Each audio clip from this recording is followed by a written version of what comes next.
इबादतों की तरह मैं ये काम करता हूं, अपने फर्ज को झुककर सलाम करता हूं, फिर भी आप खिलाफत कर रहे हैं तो तेरी मुखालफत से निखरती है शख्सियत मेरी।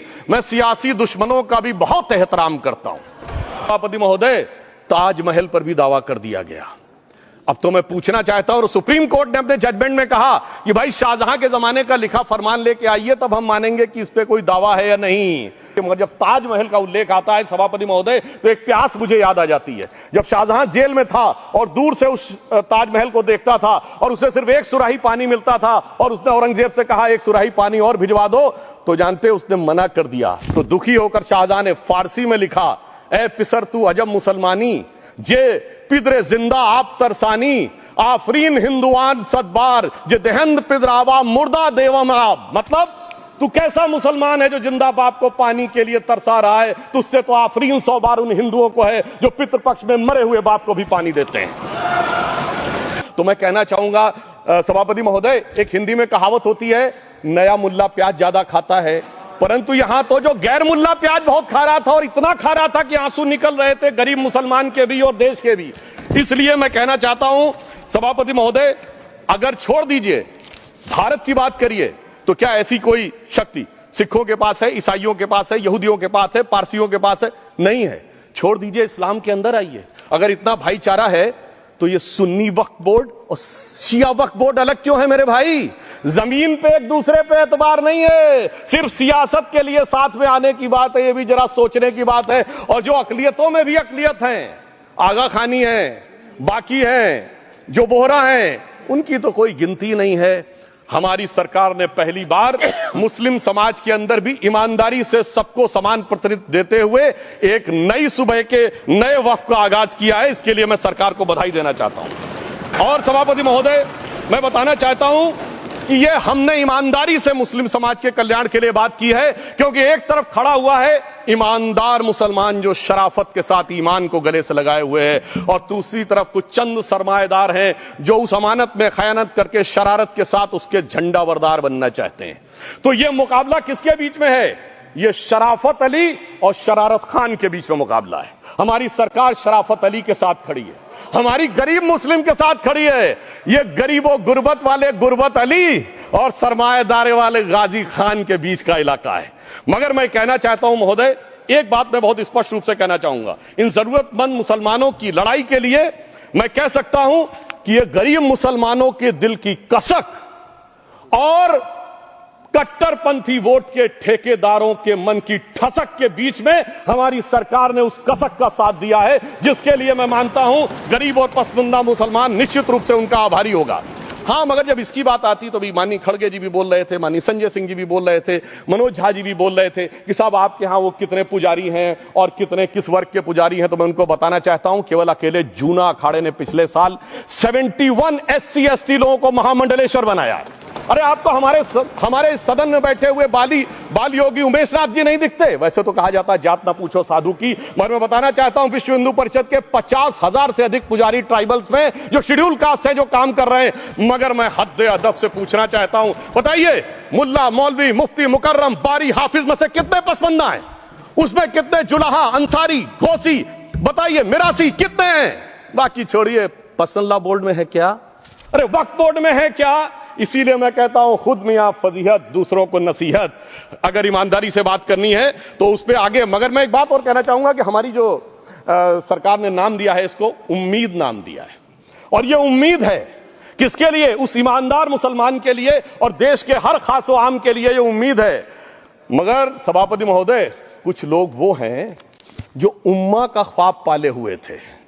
उम्मा शायद हमारे बहुत से लोग समझते हो ना समझते हो, पूरी एक एंटायर जो इस्लामिक खलीफत और राज होता है उसको उम्मा कहते हैं। उम्मीद वालों को तो उम्मीद की नई रोशनी दिख रही है, उम्मा वालों की उम्मीद पे पानी फिर रहा है। तो ये उम्मीद और उम्मा के बीच का भी मामला है। परंतु मैं ये भी कहना चाहूंगा सभापति महोदय, इसके बाद सिर्फ ऐसा ही नहीं था, प्रॉपर्टीज के ऊपर, तमाम सरकारी प्रॉपर्टीज पे, जिसमें बहुत डिटेल में हमारे साथी लोग गए, मैं डिटेल में नहीं जाना चाहता। भोपाल का विषय है, हैदराबाद का विषय है, मुंबई का है, लखनऊ का है, पटना का है, बहुत प्रकार से है। माननीय लालू प्रसाद यादव जी का विषय जब बताया गया था तो बहुत ज्यादा हमारे मनोज झा जी बोल रहे थे, तो अब मैं उसके डिटेल में नहीं जाना चाहता हूं। सबने वो वीडियो देखा है, बस एक लाइन में उनके लिए कहना चाहूंगा, वो कुछ भी बोल रहे हैं, जिसे कहते हैं बिगड़ी बात बने नहीं, लाख करो किनकोए, रहीमन बिगड़े दूध को मथे न माखन होए। अब जो बोलना था वो बोल चुके, सबके सामने वो आ चुका। अब एक बात और है, दूसरे धर्म स्थलों के बारे में विषय आता है, तो मैं याद दिलाना चाहता हूं केरला के कैथोलिक चर्च ने 31 मार्च 2025 को जो लिखा, सिर्फ उसकी लास्ट की 2 लाइन बोलना चाहता हूं। We request the central government to get the amendment bill passed as early as possible so that the tears of thousands of suffering people in the place like Munambam can be wiped out only by a legal amendment that can provide a permanent solution to their suffering. We urge all the MPs from opposition party to support the bill so that the historic legislation can become unanimous. मगर सभापति महोदय, ये अल्पसंख्यकों की बात करने वाले जब अल्पसंख्यक की बात आती तराजू पे तौलते हैं, किसका वेट ज्यादा है, किसकी धमक ज्यादा है, किसकी खनक ज्यादा है, फिर तय करते हैं कि माइनॉरिटी के साथ आना है, किस माइनॉरिटी के साथ नहीं आना है। और मैं एक और बात कहना चाहता हूं, तमिलनाडु के तेरी मंदिर की बात आई, यमुनानगर में गुरुद्वारे की बात आई, केरल में क्रिश्चियन कम्युनिटी की जमीन की बात आई। बहुत सारे लोग प्लेसेस ऑफ वर्शिप के एक्ट की बात करते हैं, तो as per places of worship act Tamil Nadu का मंदिर का तो स्टेटस नहीं चेंज हो सकता भाई। 15 अगस्त 47 के बाद किसी प्लेस ऑफ वर्शिप का स्टेटस नहीं चेंज हो सकता, तो वक्फ बोर्ड को क्लेम फॉरफिट कर देना चाहिए, because it is in contrast to the places of worship act. परंतु अब सुनिए, यही गुरुद्वारे के बारे में भी होना चाहिए। मगर सभापति महोदय, चाहे वक्फ बोर्ड का एक्ट हो, चाहे प्लेसेस ऑफ वर्शिप एक्ट हो, एक ही को फायदा होना है, जिसे कहावत में कहते हैं खरबूजा छुरी पर गिरे या छुरी खरबूजे पे गिरे, आखिर में कटना भगवे रंग के खरबूजे को ही होता है। अब मैं यह भी बताना चाहता हूं कि इन संपत्तियों के द्वारा जो कुछ हुआ, उन्होंने इतनी चीजों को लिया है, इतनी चीजों को लिया है। एक पुराना उर्दू का शेर है कि मिटे नामियों के निशान कैसे कैसे, और ये जमीन खा गई आसमां कैसे कैसे। इस जमीन ने कैसे कैसे लोगों को अपने में समा लिया, इसकी तमाम तारीख गवाह है। अगर मैं इसमें बहुत डिटेल में जाऊंगा तो सदन का बहुत सारा वक्त जाएगा। परंतु उसके बाद भी सभापति महोदय, जो कानून को न माने, जो कहे संविधान को नहीं मानेंगे, और जो ये कहे कि साहब अदालत के आदेश को भी नहीं मानेंगे, तो फिर इसका मतलब उसके मन में तो एक ऐसी बादशाही आ गई है। इसके लिए मुझे सभापति महोदय, वो पुरानी वाली फिल्म अगर लोगों को याद हो तो मुगले आजम का वो सीन याद आता है कि जब अकबर ने अनारकली को कैद कर लिया, तो सलीम कहता है जब्त मैं करूं जिसकी की जमीन वीरान हो गई है, जब्त वो न करे जिनके सिर्फ शौक के बाद चाहत को ठेस पहुंची है। ये जिल्ले इलाही की बादशाही नहीं बल्कि खुदाई है। मैं कहना चाहता हूं, जो संविधान को न माने, कानून का न माने, इसका मतलब वो अपनी खुदाई में जी रहा है। तो ये वो लोग हैं। और वैसे मैं सभापति महोदय, खुदाई से आजकल बहुत से लोगों को डर लगता है, क्योंकि जहां जहां खुदा है वहां वहां भगवान है, जहां जहां खुदा है वहां वहां भगवान है। बाकी आप सब बहुत बुद्धिमान हैं। अब मैं ये भी बात कहना चाहता हूं, और वैसे आखिर में उस अनारकली को कैद से छुड़ाने के लिए सलीम का एक हिंदू साथी दुर्जन सिंह ही आया था। मैं कह सकता हूं कि वक्फ की इस मुकद्दस जमीन को अगर कैद करके रखा है, तो उन चंद लोगों ने जिनके दिमाग आज भी उन चीजों में भरे हुए हैं कि कोई समझता हम तो किसी जमाने में हुक्मरान वक्त थे, कोई कहता हुजूर नवाब थे, कोई कहता बादशाह आलमगीर थे, कोई कहता है बादशाह गाजी जिंदा पीर थे। तो नदीमुल हक साहब ने जो बोला था ना, किसी के बाप का हिंदुस्तान थोड़ी है, बिल्कुल मैं कहना चाहता हूं, जिन्होंने इस देश के लिए खून बहाया उनके बाप का हिंदुस्तान है, उस गरीब मुस्लिम कारीगर के बाप का हिंदुस्तान है। पर जो ये कहते हैं कि आगरे का लाल किला किसके बाप ने बनवाया, आगरे का किला किसके बाप ने बनवाया, दिल्ली का किला किसके बाप ने बनवाया, हैदराबाद का चार मीनार किसके बाप ने बनवाया, उसके बाप का यह हिंदुस्तान नहीं है।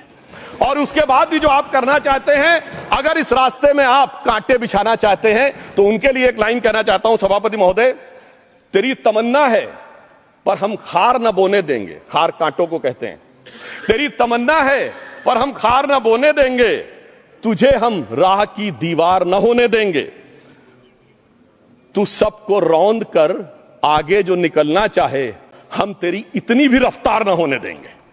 और इसीलिए हमारी सरकार ने इस विषय के ऊपर एक सही और सटीक प्रयोग करने का प्रयास किया है। मैं दूसरी बात यह भी बताना चाहता हूं, हमारे डीएमके के तिरुचि शिवाजी ने अनायास अकारण यह बात बोली थी कि उस समय जब जिन्ना का उल्लेख करते हुए उन्होंने कहा कि पार्टीशन के समय, तो मैं उनके सुलभ संज्ञान के लिए बता देता हूं, 1946 की कॉन्स्टिट्यूएंट असेंबली में मद्रास प्रेसिडेंसी में 30 आउट ऑफ 30 सीट जो थी वो मुस्लिम लीग ने जीती थी विद 95% ऑफ वोट्स, और एक भी मुस्लिम वहां के बाद बाहर नहीं गया। इसलिए मैं ईमानदारी से कहना चाहता हूं, फैक्ट को समझिए। और जो मद्रास प्रेसिडेंसी के मुस्लिम लीग के अध्यक्ष थे और पीजे पोकर साहब बहादुर और मोहम्मद इस्माइल वही बाद में इंडियन यूनियन मुस्लिम लीग के अध्यक्ष बने और उन्होंने 28 अगस्त 1947 को सेपरेट इलेक्टोरेट मांगे, जो कोई जाके कॉन्स्टिट्यूएंट असेंबली की डिबेट में पार्लियामेंट किया। आप वेबसाइट पे पेज नंबर 270 पे जाके पढ़ लीजिएगा। सरदार पटेल ने बड़े गुस्से में इस बात को कहा, अब जो हो गया सो हो गया, एक रात में दिल नहीं बदल गया, मगर अब देश के लिए कैसे आगे बढ़ना है उसके लिए ईमानदारी से आगे आओ। और खैर मैं अंबेडकर जी और पटेल जी के बहुत सारे वो कोट कर सकता हूं, सारी बातों को छोड़िए, मगर अफसोस की बात यह है सर कि अभी मनोज झा जी ने बोला था हम में से कोई शक है, कोई हूण है और ये करिए। अरे भैया जमाने चले गए, अब जेनेटिक सीक्वेंसिंग का जमाना आ गया है। और जेनेटिक सीक्वेंसिंग ने क्या प्रूव किया है? दुनिया के सबसे बड़े मुस्लिम देश इंडोनेशिया के राष्ट्रपति आए थे और राष्ट्रपति भवन में उन्होंने डिनर के दौरान कहा कि few weeks back I got my genetic sequencing done and I was told that I am an Indian GDNA. अरे साहब कहां गुलामी की मानसिकता में पड़े हुए हैं सभापति महोदय। और यहां गुलामी की मानसिकता इस कदर पैबस्त है लोगों के दिमागों में। किसी सदन के एक सदस्य यहां विराजमान है, वो उस समय महाराणा सांगा का उल्लेख कर दिए। मैं ईमानदारी से कहता हूं एक भी इंडियन सोर्स में इसका उल्लेख नहीं है, सारे के सारे फॉरेनर्स और लुटेरों के सोर्स में उल्लेख है। इसीलिए मैं कहता हूं ये गुलामी के जिन्होंने गुलाम बनाया उनके सोर्सेस पे यकीन न करिए। और वैसे थोड़ा सा आउट ऑफ कॉन्टेक्स्ट हो तो ये भी बोल दूं, हमारे सदन के बहुत सदस्यों को नहीं पता होगा, अलेक्जेंडर के आक्रमण का किसी भारतीय सोर्स में कोई उल्लेख नहीं है, पोरस नाम के किसी राजा का उल्लेख नहीं है, सिर्फ और सिर्फ ग्रीक में है। इसलिए गुलामी की मानसिकता से बाहर निकलिए, तब इन चीजों को आप सही ढंग से समझने में सफल होंगे।